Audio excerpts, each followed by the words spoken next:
Hello friends, my name is Ryan. I'm going to tell you a story named The Columbine High School Massacre, a Nation's Wake-Up Call, which is a very amazing story full of twists. So, let's start. It was a bright spring morning in Littleton, Colorado. The students of Columbine High School were going about their day like any other.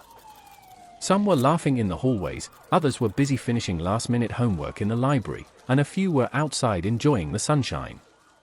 Nobody knew that this day would be remembered forever, not for joy, but for horror. At exactly 11:19 a.m., the first shot was fired. A loud bang echoed through the school, followed by terrified screams. At first, some thought it was a prank. But when another shot followed, panic set in. Two students, Eric Harris and Dylan Klebold, had entered the school, armed and ready to unleash terror. Their plan was meticulous, their intentions cold-blooded. Students ran, ducked, and hid wherever they could. Teachers tried to lock classrooms, pulling in as many students as possible before the killers could reach them. But Eric and Dylan were methodical, moving from one area to another, shooting mercilessly. The cafeteria, the library, the hallways, all became hunting grounds. Fear spread like wildfire, and so did the blood of innocent students. Inside the library, a group of students huddled under tables, praying they wouldn't be found. But the killers were ruthless. They taunted their victims before pulling the trigger, showing no sign of hesitation. Some students were shot point blank, others begged for their lives. A few were spared, but not out of mercy, it was all a game to them. Meanwhile, outside, police and SWAT teams had arrived. They surrounded the school, but the situation was chaotic.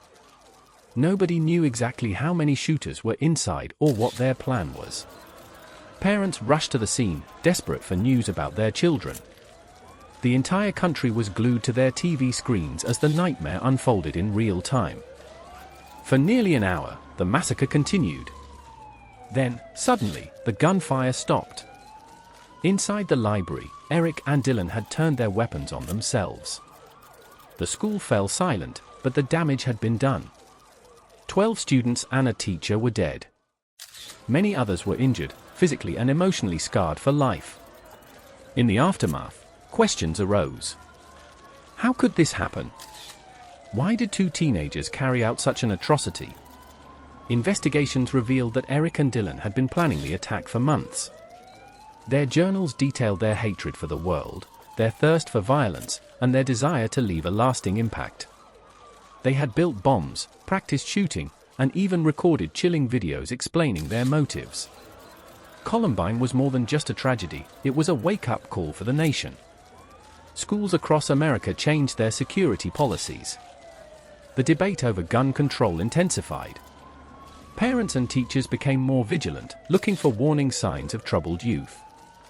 But despite all the changes, one thing remained clear, and nothing could erase the pain of that day. Even today, the name Columbine sends shivers down the spine.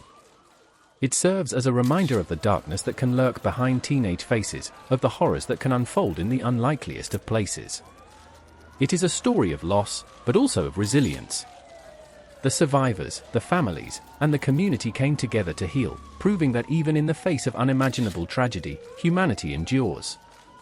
So, friends, that was today's story. If you found it interesting and want to hear more stories like this, don't forget to subscribe to our channel.